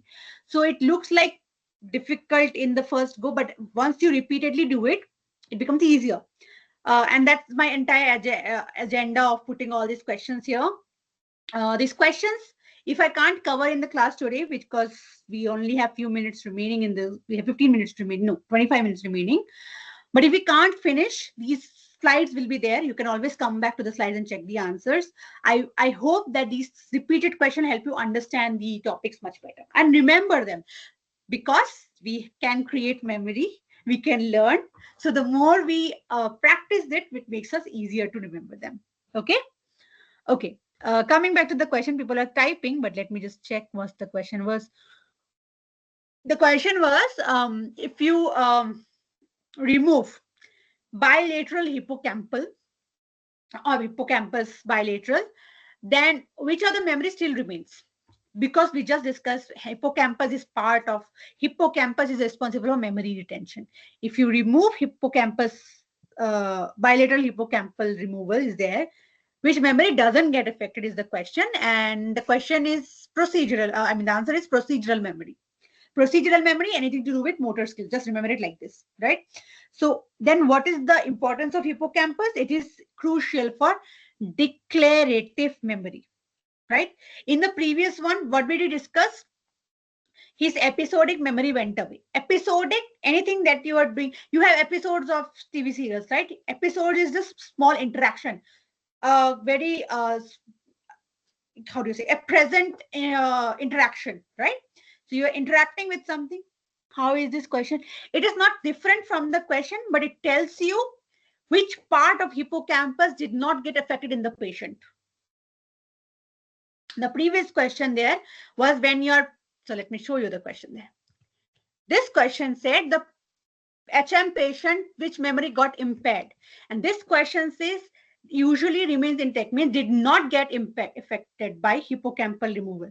And what does it say us? How does the memory partition take place? Which memory is part with hippocampus and which memory is part of the other part? We will see it now. So, like I said, episode memory, the patient can't make anymore. And I also told you semantics was also partially impaired because he couldn't form new memory. He can remember the old semantics, but he can't remember the new ones. So semantics and episodic together are called declarative. So that's why all of these, this got impacted. Procedural did not get impacted. Why? Because procedural is basically your movement of your hands or your skills or something that you learn because of your motor neurons. These are part of basal ganglia and cerebellum. So cerebellum and basal ganglia are part of your procedural memory. And because you are removing hippocampus, this is not getting affected. So even if you remove part of your hippocampus, you will still know how to do basal activities. And that's why what is the other word for this removal of or loss of memory by removal of hippocampus? It is called anterograde amnesia. So when you have anterograde amnesia, you still can remember how to ride a bicycle. You can still remember how to, like play something, because those were motor skills. Those were procedural skills. Those were not memory, semantics based or episodic based. Those were something that you used your motor nerves, which you used your motions to learn. So you will remember. That's how bicycle, if you don't learn for 16 years, but you had learned it in your childhood, and if you try to learn it after, or try to just sit on it after 16 years, after a period of time, your muscles will automatically start moving. There's something called, we call muscle memory. If you remember, we say, oh, this is very easy. This will come very prompt. If you have ever played volleyball, cricket, football, anything which requires your movement and your, hand-to-eye coordination, and you used it and you've learned it, you have memorized it, even if you play after a few years, I'm not talking about age old, because that time your neurons have already started not interacting with each other, long-term depression, LTDs. But when you're still active and you try to remember, muscle memory, something kicks in, which keeps telling that it's from these memories, because these are part of your basal ganglia and cerebellum. So that's the difference. That's how the question was different from the previous one. The previous said, if you remove cerebellum, what gets impacted, what was impacted, and in this, which one is not impacted and where is it located. I hope that distinction was clear. Okay. Yes. So then, summarizing this, what would you say hippocampus is critical in?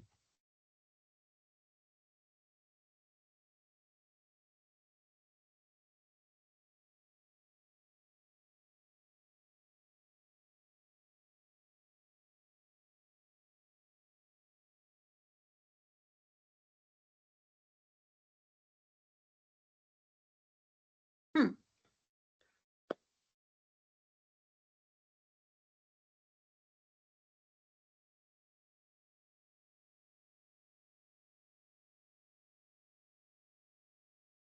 Okay.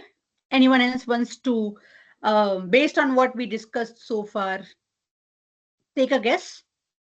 That will also make you, like see if you understood it properly.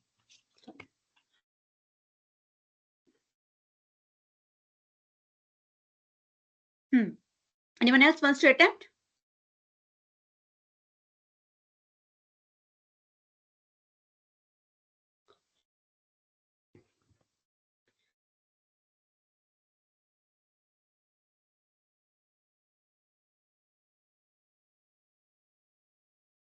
Okay, let me give the answer. Encoding and consolidation of new memories. Okay. Now, what is the first one? The first one is storage of long-term memory. So I told it helps in storage, but the storage ultimately goes to neocortex. Neocortex is another part of brain, not hippocampus. Okay. Reflexive motor learning is basically reflexes, reflex action, procedures, procedural memory, your basal ganglia. Emotional fear response, which is your flight and fight response, or your something that you see and you respond, oh, this is scary for me. Scare, fear is part of your amygdala and not your hippocampus. Yeah, that's how your partitioning of memories take place. Okay. Now, epileptic seizures often originate in the temporal lobe. This question tells you where it originates and why. It often originates in temporal lobe. Why does it originate mostly in temporal? What could be the reason there?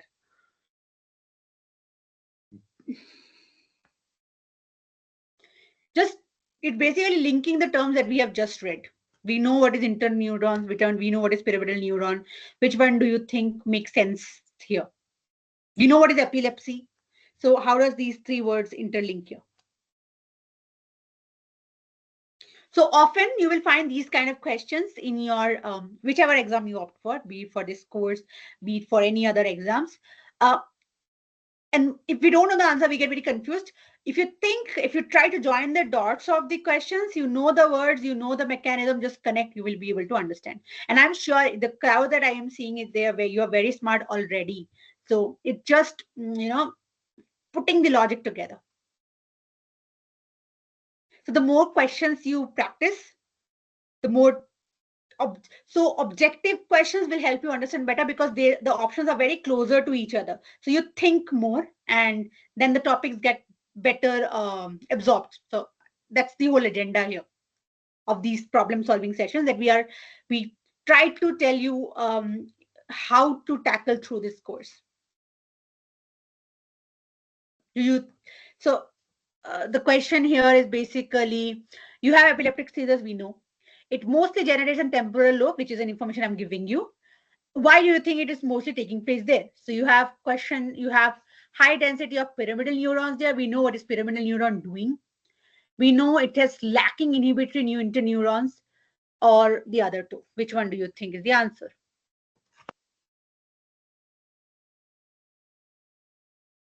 Two responses. Anyone else wants to attempt?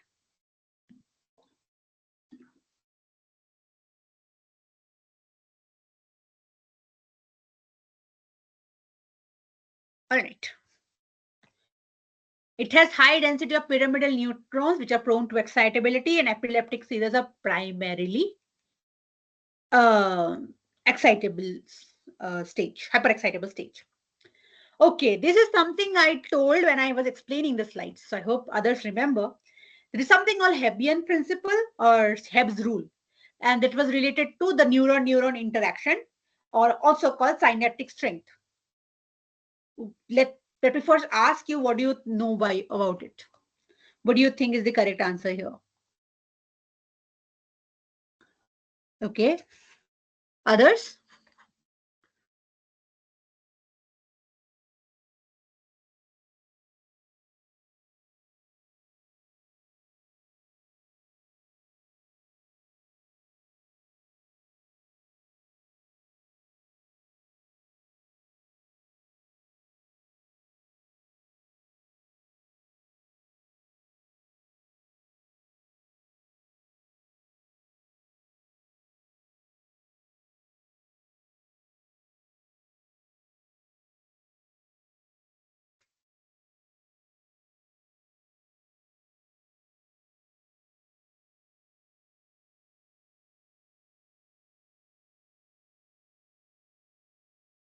Okay, let me explain you. The next question follows this question. So Hebbian's rule is basically, you can summarize the entire principle in one line. When cells fire together, they wire together. Yes, yes, B, right? What does it mean when cells fire together, they wire together? Wiring in this term is basically in communication with each other. In other imagination, you can imagine them coming closer to each other. Okay. Now, what does it mean for neurons to come close to each other? It basically, when two neurons are together releasing neurotransmitter, the interaction between them is very strong because they're interacting more, they're signal amplifying the signal. So they're interacting more because of the neurotransmitter, and this persistent induction together makes the relationship between strong. What does it means? It means the synaptic strength is very strong. They communicate very easily, so they can relay the information much faster. Okay, and that's why here it is B, which means presynaptic and postsynaptic neurons fire together repeatedly. So basically, this is two neuron. This fires, this fires, this fires, this fires. So there is an interaction, immediate relay of information. The strong or the strength between these connections is very fast and very high. Okay. So now, if you have understood the model, if I tweak the model, what will happen? So if neuron A, which you can consider as a post presynaptic, it stops sending signals, but neuron B now continues receiving input from other neurons because it is a neuron network. B has A, C, D, E, everything in the surrounding. With A, it has stopped interacting because A has stopped sending signals. So what should happen to A and B synapse over time? Very simple. The previous slide told you what Hebbian principle says. So if you disrupt that, what should happen? The opposite should happen.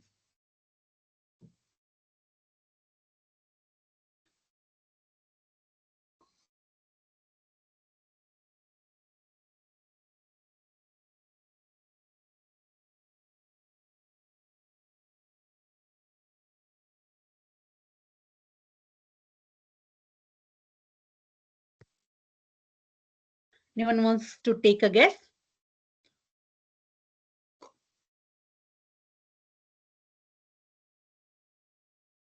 Obviously, the synapse strength will change. How will it change? So just remember, if they fire together, they wire together. If they don't fire together, their synapse weakens over time.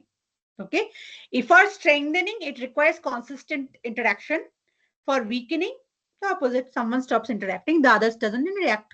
It's very, like normal behavior for us to understand. Okay, now coming to the second last topic, I guess, which is long-term potentiation. I will see how much we can complete. So LTP, okay, we have discussed this.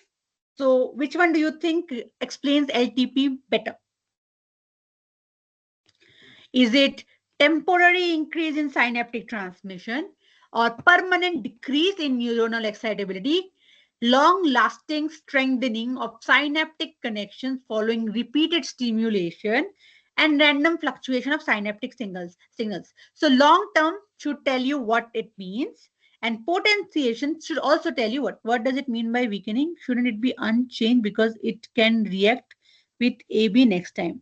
Okay, I'll come back to this question once the people get to this question, and then we will discuss this. I'll tell you why is it weakening, but I'll come back to this once when we have the answer for this.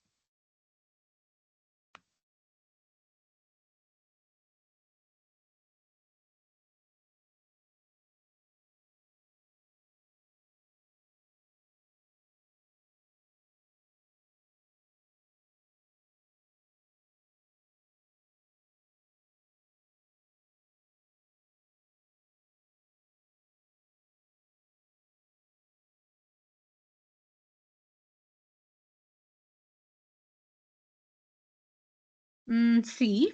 Anyone else wants to try?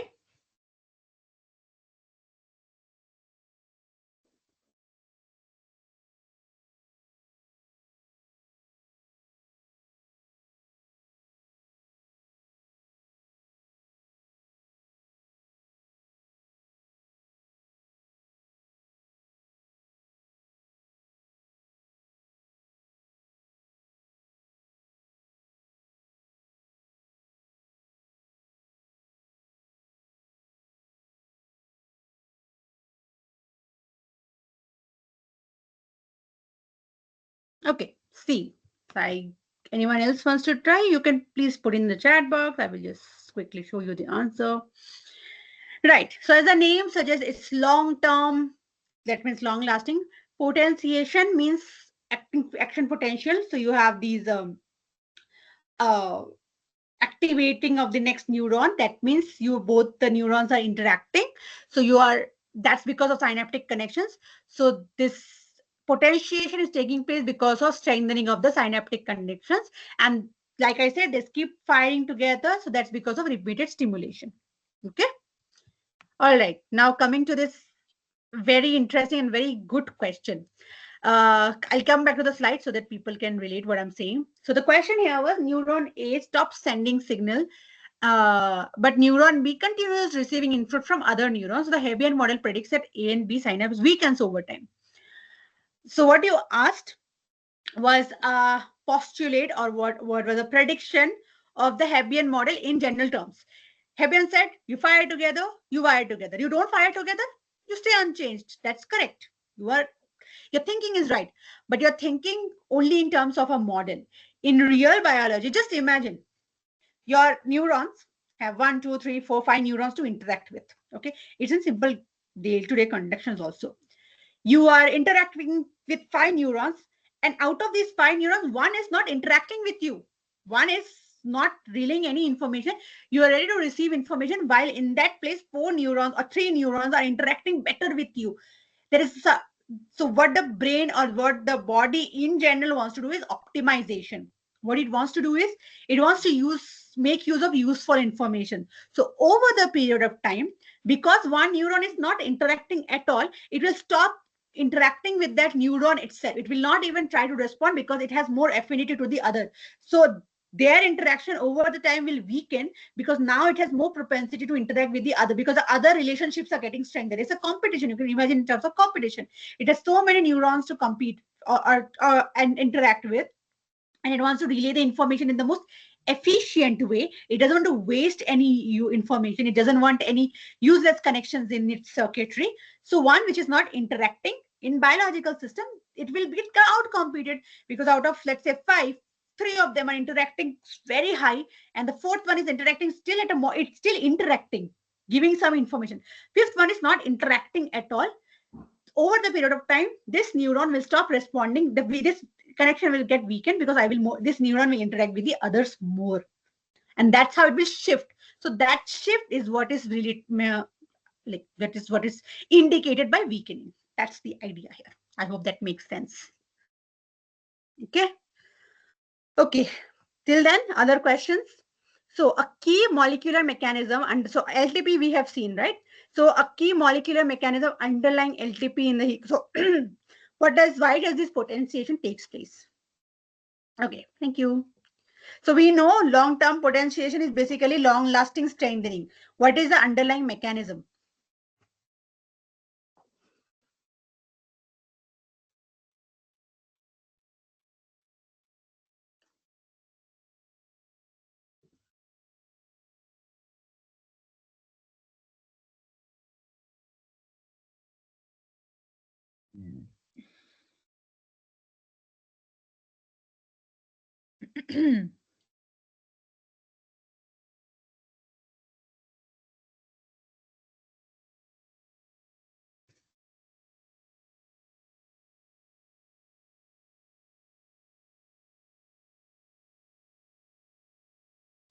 Nice. Okay.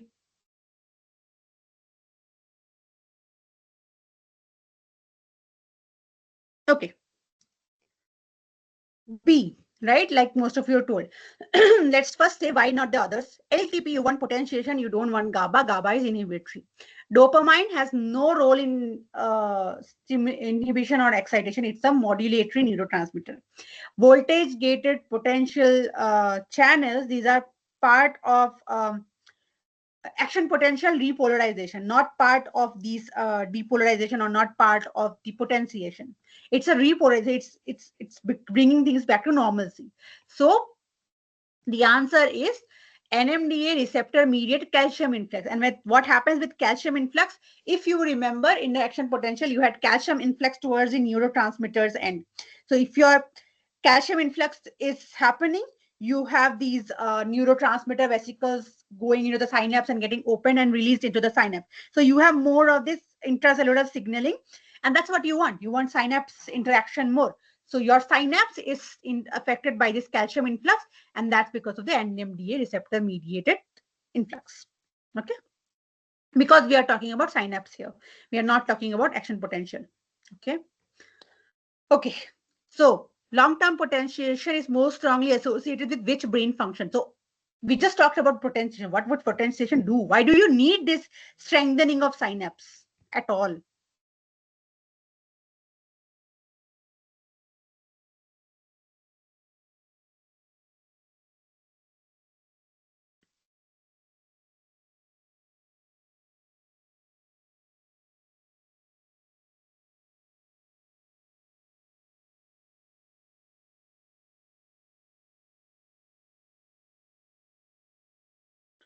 Anyone else?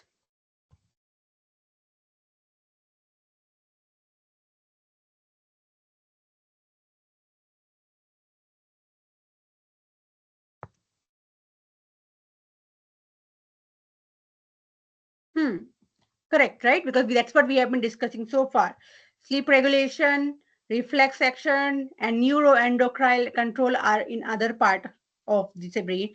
We are talking about potentiation, which is associated with memory formation because there is synapse strengthening. This is how you need to remember. Okay. I will skip this question in the interest of time, but let me just show you what the question was. The question was emergent property because of LTP. So because of synapse strengthening, which function or which property is coming out of strengthening, and that is your behavior learning. Okay, I'm not showing this in detail right now because I want to go to the next question so that I have covered all the major topics. So we have done long-term potentiation. What would long-term depression mean? The opposite of long-term potentiation, just in case you are confused, it's opposite of long-term potentiation. We know potentiation, so what would long-term depression be summarized as?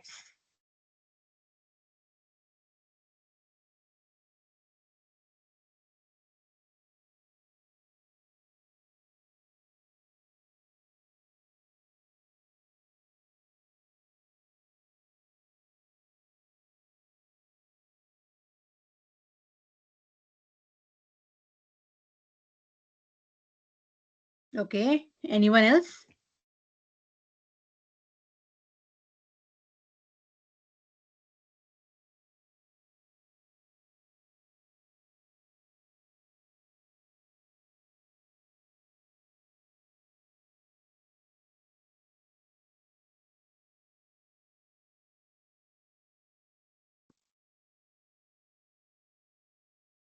Okay, a lot of people are saying B. Anyone else wants to try anything else? I mean, any other answer that you think fits here?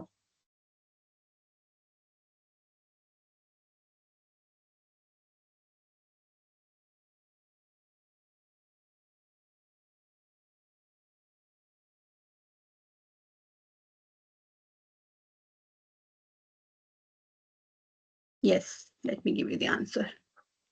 Like people have already mentioned, it's a decrease in the synaptic strength, right? Just the opposite of this thing. Okay. Now, since there is no time left, I will just quickly show you what questions I had when in the recorded lecture, where I will upload the recorded lecture. You can come to this question, pause and think of the answers. Why would they be? For your referral, I will give you keys to some of these questions in the comment section. I have been doing that in the previous classes also. So in the PPT, you will have a comment section, notes section, which will have the reasoning of why you have that answer. Okay. So I will skip some question because we are quite late, but I will give you one question to end with. Okay. These questions you can try at your own. These have their answers in the notes section. Let's just finish our answer question session with this question, which summarizes today's class in one of the best ways. After this slide, you have assertion reason question, which strengthens your understanding of this topic. We couldn't do that today because we are late, but that's okay. You have the slides available with you. You can always go back and check it in the this thing link, which is available to you guys. So there are a lot of questions that we couldn't discuss, and they're very interesting. Makes you understand LTD, LTP much clear. You have the difference clear to you. So please do attempt these questions. These are available to you on the sites. And yes, and if you want to reach out for any question to me, you're most welcome to type in the chat box. Okay, we will finish this session today with this question here. You have 4 topics on your left, which is basically the 4 things that we just learned in the last 15 minutes. So Hebbian learning, LTP induction, and memory function. So how do you think you can match them with each other?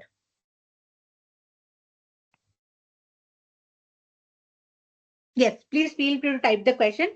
This is the last question for the session. And in the next session after this, we will meet again on next Monday. And we will discuss most of the neurological disorders that we know.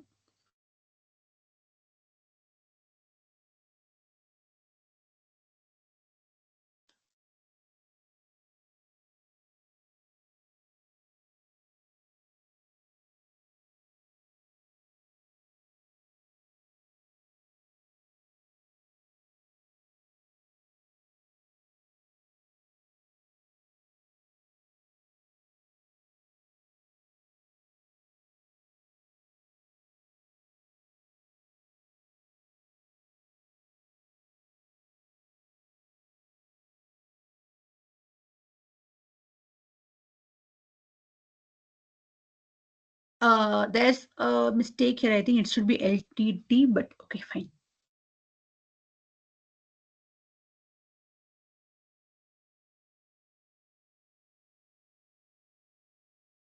If two activity provide similar signal intensity, then how does it segregate information? Sure, I will answer that. Let me just finish this question and then I will come back to you.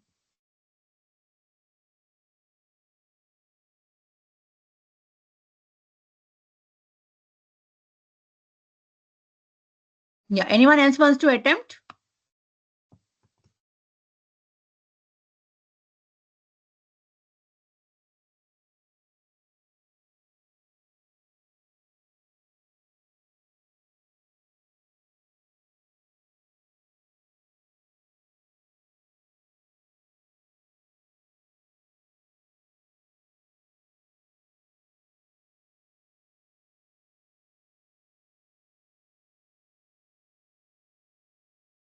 No one?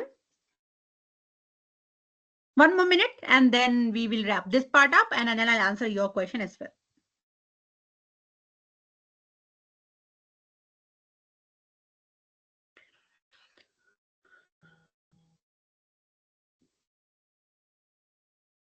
Okay, no worries. I will give you the answer so that we can wrap this part up.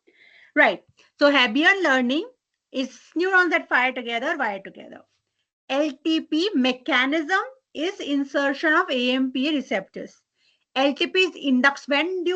What is induction? When you go into the LTP state, is when you have high frequency stimulation, continuous stimulation, and memory function is basically for strengthening of synaptic transmission. Okay, you have a similar question after that, and you have a lot of assertion reason question which we couldn't do today, but we will do. We'll not do these questions, but I think we'll have an extra session in one of the ending classes. We can discuss some of these questions there if you have any doubts. Okay, so I will come to this question, but if anyone else of you have any other question, you can type in the chat box, or today's class is, we can end here and we'll meet each other in the next week, which is next Monday. And we'll go into more details about Alzheimer's and Parkinson's and all the known neurological disorders, right? Okay. Now, coming to this question. So you are asking if two activity, which is basically two signals, provide similar signal intensity neuronal network in a neuronal network, how does it segregate? It's a very, again, brain functions in very much similar way we human function. So your question is very, very, how will I say? It's very insightful. So, but brain is equally smart. So if brain in a neurons network, it has multiple neurons interacting with each other, and brain is very sensitive to traits or features, right? So what will it use to differentiate between the neurons? It can use time. Let's say two neurons are interacting at different times, even if it's millisecond difference, but with same intensity, it will use time as a difference material. It will use as a population, so it can use by the patterns. Let's say, what is the pattern of, is it coming in a flow, is it coming distributedly, how is that neuron, is it a mono end neuron, is it multi-ending neuron? So from the pattern of neurons also, then it will use, if that neuron is part of its synaptic strength, it's part of this Hebbian connection, then it knows it well and it can differentiate and it will interact in a different way. Then it can so it can also use which type of neuron it is. Is it inhibitory neuron? Is it excitatory neuron? That is the simplest demarcation it can do. Is it inhibitory? Is it excitatory? That is, so I think everyone understands.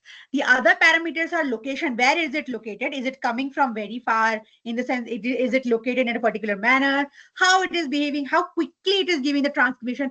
How is the kind of transmission? So there are different parameters to the synapse also that we have also discussed. Those are what demarcates two different neurons for the brain. That's how it, those are the information that it uses. I hope you're able to imagine what's happening there, like how it is using information to particularly segregate the information coming from different neurons.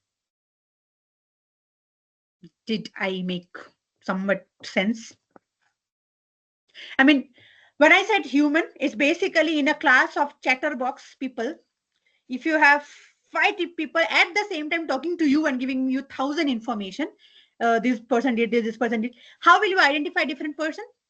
Based on the vocal texture, based on the volume that the person is talking, based on the way the information is being relayed, how fast, how slow, what is the diction used, what is the dialect used. These information you use to perceive the different person. Same way, brain uses those parameters to identify different neurons. Yeah, that's it. Okay, if no more question, then we can end the class here today. And this recording will be available to you, and the PPT will also be available to you. Yeah. Okay. So thank you. We can see each other in the next week.